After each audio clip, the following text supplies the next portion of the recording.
ہم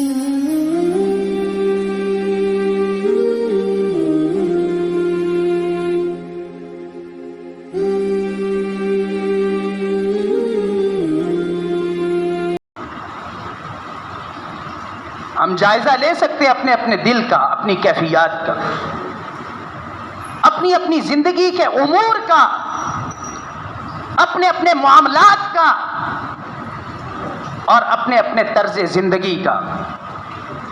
اس کے لیے کوئی ایسی بات نہیں ہے کہ باقاعدہ کسی کو بٹھایا جائے اور مقرر کیا جائے وہ بتائے کہ آپ کے پاس ایمان کتنا ہے۔ ہر شخص الانسان ادریٰ بنفسہ، انسان اپنی ذات کو بہت خوب جاننے والا ہے۔ اگر انسان اپنی ذات کے ساتھ خیر خواہ ہے اور واقعی وہ اپنے لیے خیر خواہ ہے تو وہ اس پر ضرور غور کرے گا،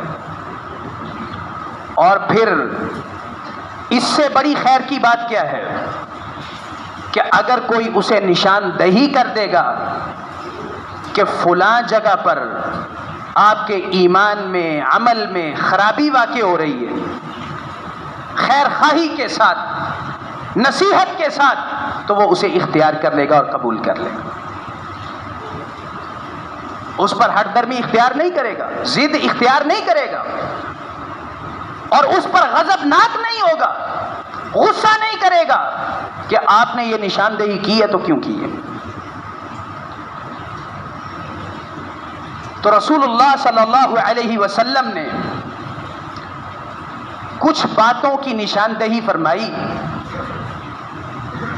کہ وہ باتیں ایسی ہیں جو ایمان کو بہت بڑا نقصان پہنچانے والی ہیں، بلکہ ایسی ہیں کہ جس شخص کے اندر وہ باتیں جمع ہو جائیں وہ منافق کہلاتا ہے۔ آپ جانتے ہیں ایک اسلام ہے، ایک کفر ہے اور ایک نفاق ہے۔ سورہ بقرہ کے آغاز میں اللہ سبحانہ و تعالی نے ان تینوں گروہوں کا تذکرہ کیا، اہل ایمان کا بھی ذکر کیا، اہل کفر کا بھی ذکر کیا اور اہل نفاق کا بھی ذکر کیا۔ منافق کون ہے؟ منافق اسے کہتے ہیں اصلاً جو دل سے اسلام کو قبول ہی نہ کیے ہوئے ہو، اندر سے کافر ہو، ظاہراً مسلمان ہو، اس کو کہتے ہیں منافق۔ یہ ہے اعتقادی نفاق، جو عقیدے کے حوالے سے ہی بندہ منافق ہے، اور اس میں اور کافر میں کوئی فرق نہیں، بلکہ یہ کفار سے بدتر ہے۔ اور یہی وہ لوگ ہیں جن کے متعلق اللہ سبحانہ و تعالی نے فرمایا ان المنافقین فی الدرک الاسفل من النار، کہ جہنم کے سب سے نچلے گڑھے میں ہوں گے، گویا حتیٰ کہ کفار سے بھی نیچے، کیونکہ یہ اسلام اور اہل اسلام کے لیے کفار سے بڑھ کر نقصان دہ۔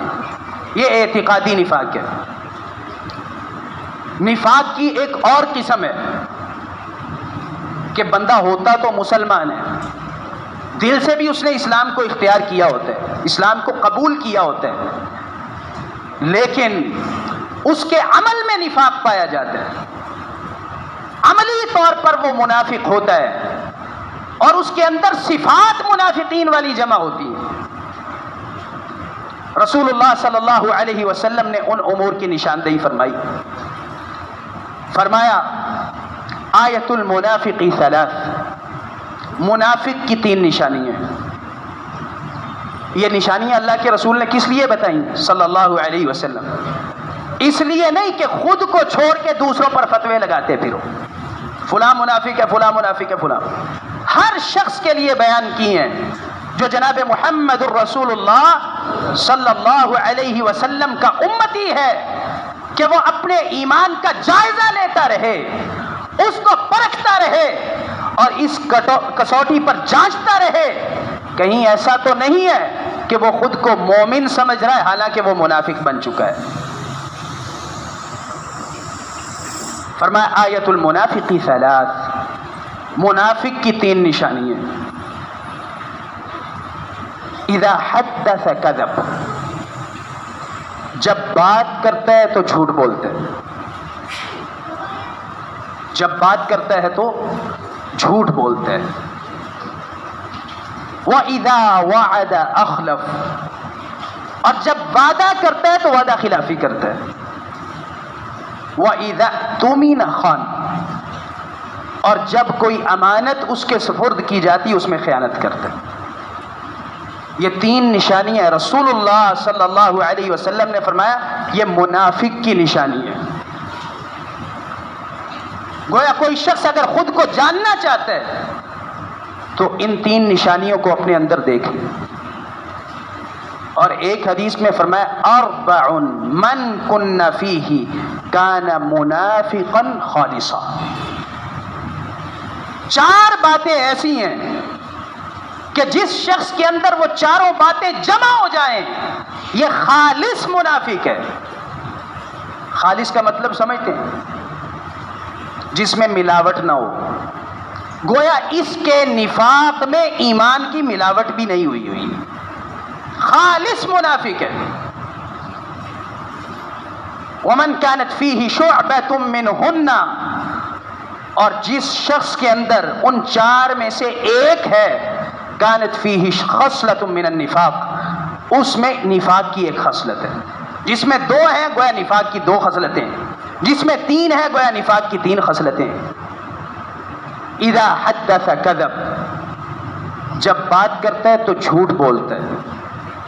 وَإِذَا وَعَدَ أَخْلَفَ، جب وعدہ کرتا ہے تو وعدہ خلافی کرتا ہے. وَإِذَا اؤْتُمِنَ خَانَ، اور جب اس کے پاس کوئی امانت رکھی جائے اس میں خیانت کرتا ہے. وَإِذَا خَاصَمَ فَجَرَ، اور جب جھگڑتا ہے لڑائی کرتا ہے تو بد زبانی کرتا ہے، گالی گلوچ کرتا ہے. اور بعض روایات کے الفاظ ہیں وَإِذَا عَاهَدَ غَدَرَ، جب معاہدہ کرتا ہے تو معاہدے کو توڑ دیتا ہے.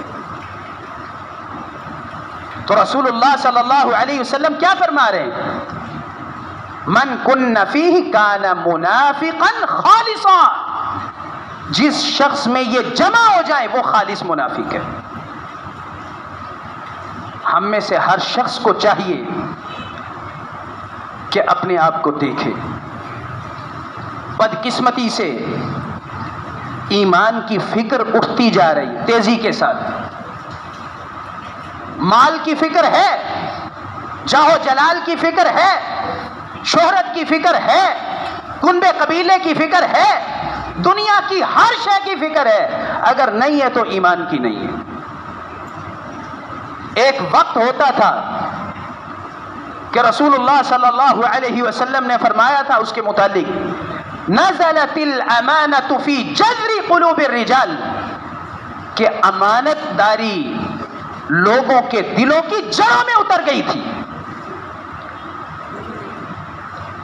لیکن پھر صحابی فرماتے اللہ کے رسول صلی اللہ علیہ وسلم نے فرمایا ایک وقت آنے والا ہے جب امانت اٹھا لی جائے گی. اور وہ فرماتے ہیں کہ میں نے ابھی وہ وقت نہیں دیکھا، لیکن آج کیا ہے، ہم اپنے معاشرے کا جائزہ لے لیں، ہر شخص اپنا اپنا جائزہ لے لے، اپنے گھر کا جائزہ لے لے. جھوٹ عام ہے، مسئلہ ہی کوئی نہیں. چھوٹی سے چھوٹی حقیر سے حقیر بات پر بڑی آسانی کے ساتھ جھوٹ بول دیا جاتا ہے. اور پھر اس پر مستزاد یہ ہے کہ دل میں تڑپ بھی پیدا نہیں ہوتی، قلق اور اضطراب بھی نہیں ہوتا کہ میں نے جھوٹ بولا ہے. اور وعدہ خلافی یہ تو گویا کوئی بات ہی نہیں ہے. بدقسمتی سے یہ تو مسلمانوں کا شعار بنتا جا رہا ہے، شعار بنتا جا رہا ہے کہ وعدہ کریں گے اور وعدہ خلافی کریں گے. اور امانت کی بات، امانت میں خیانت ہر شخص جانتا ہے. آج اگر انسان سوچے کہ میں کوئی امین شخص ڈھونڈوں کسی بھی معاملے میں جو امانت دار ہو، امانت کا خیال کرنے والا ہو، امانت کا پاس رکھنے والا ہو تو شاید اسے بستیوں کی بستیوں میں نظر نہ آئے، شہروں کے شہروں میں نظر نہ آئے امانت دار شخص، جبکہ یہ ایسی شے تھی کہ یہ تو کفار بھی اختیار کیے ہوئے تھے۔ سموئل بن عادیہ ایک شخص تھا، سموئل بن عادیہ، اس کا واقعہ تاریخ کی کتابوں میں مشہور ہے کہ ایک شخص امرؤ القیس جو کہ شاعر تھا، بادشاہ کا بیٹا تھا، کسی بادشاہ نے ان پر حملہ کیا اور ان کی بادشاہت کو ختم کیا، ان کے لوگوں کو قتل کیا۔ جب یہ جوان ہوا اور بڑا ہوا تو اس نے سوچا میں اپنی کھوئی ہوئی بادشاہت کو واپس لوں گا۔ یہ شخص ایک بادشاہ سے مدد لینے کے لیے چلا، امرؤ القیس، کندہ کا بادشاہ، کہ میں اس کے پاس جاتا ہوں، وہ میرا تعاون کرے، مدد کرے تاکہ میں اپنی کھوئی ہوئی بادشاہت کو واپس لوں۔ راستے میں گزرتے ہوئے اس نے سموئل بن عادیہ کے پاس اپنے ہتھیار اور زریں بطور امانت رکھ دی کہ یہ تم رکھ لو، میں بادشاہ سے جب واپس آؤں گا تو تم سے لے لوں گا۔ ایسا ہوا کہ یہ امرؤ القیس واپسی پر اس کے پاس پہنچنے سے پہلے پہلے مر گیا، اور وہ جو کندہ کا بادشاہ تھا اور یہ ایک عام شخص، اس نے اس کو پیغام بھیجا کہ امرؤ القیس کی زریں اور اس کا اسلحہ میرے حوالے کر دو، میں بندہ بھیج رہا ہوں، اس کے ہاتھ مجھے بھیج دو۔ اس نے انکار کر دیا۔ اس نے کہا امرؤ القیس نے یہ زریں اور یہ اسلحہ میرے پاس امانت رکھوایا ہے، اور یہ نہیں ہو سکتا کہ میں اس امانت میں خیانت کروں۔ بادشاہ نے دوبارہ پیغام بھیجا کہ خوب غور کر لو، اگر تم نے یہ ہمارے حوالے نہ کیا تو ہم لشکر لے کر تم پر چڑھ دوڑیں گے۔ اس نے پھر وہی جواب دیا کہ یہ ممکن نہیں ہے، جو چیز میرے پاس امانت رکھوائی گئی ہے میں اس میں خیانت کروں۔ بادشاہ نے لشکر لیا اور اس پر حملہ آور ہو گیا۔ اس کے پاس ایک قلعہ تھا جس کو ہمارے ہاں مشہور قلعہ کہتے ہیں، قلعہ۔ اس نے یہ قلعے میں داخل ہوا اور قلعے کے دروازے بند کر لیے۔ بادشاہ نے بڑی کوشش کی قلعے کو فتح کرنے کی، نہیں کر سکا۔ کرنا ایسا ہوا کہ اس کا بیٹا سموئل کا قلعے سے باہر رہ گیا، کہیں گیا ہوا تھا، واپس آیا، بادشاہ کو پتہ چلا، اس نے اس کے بیٹے کو پکڑ لیا، جوان بیٹا، اس کو پکڑ لیا اور قلعے کے گرد چکر لگا رہا ہے اس کو پکڑ کے کہ سموئل یہ سن لو، اگر تم نے یہ زریں اور یہ اسلحہ میرے حوالے نہ کیا تو تمہاری آنکھوں کے سامنے تمہارے بیٹے کو ذبح کر دوں گا۔ سموئل نے کہا کوئی بات نہیں، امانت امانت ہے، اس میں خیانت کا کوئی تصور نہیں ہے، تم میری آنکھوں کے سامنے میرے بیٹے کو ذبح کر دو۔ اس بادشاہ نے ایسا ہی کیا، سموئل کی آنکھوں کے سامنے اس کے بیٹے کو ذبح کر دیا، لیکن سموئل نے وہ امانت میں خیانت کرنا گوارا نہیں کیا۔ اس نے اس کو زریں اور اسلحہ نہیں دیا۔ وہ بادشاہ کھپتا رہا، کوشش کرتا رہا، قلعہ فتح نہیں ہوا، بالآخر ذلیل ہو کے واپس چلا گیا۔ وہ مثال بن گیا رہتی دنیا تک کے لیے کہ اپنا بیٹا تک قربان کر دیا امانت کی حفاظت کے لیے۔ ہم دیکھیں آج مسلمانوں میں اس کی مثالیں ملتی ہیں، دنیا کی حقیر سے حقیر شے، گھٹیا سے گھٹیا شے، اس کی خاطر امانت میں خیانت کر دیتے ہیں، اس کی خاطر جھوٹ بول دیتے ہیں، اس کی خاطر وعدہ خلافی کر دیتے ہیں، اس کی خاطر معاہدے توڑ دیتے ہیں، کوئی پرواہ نہیں۔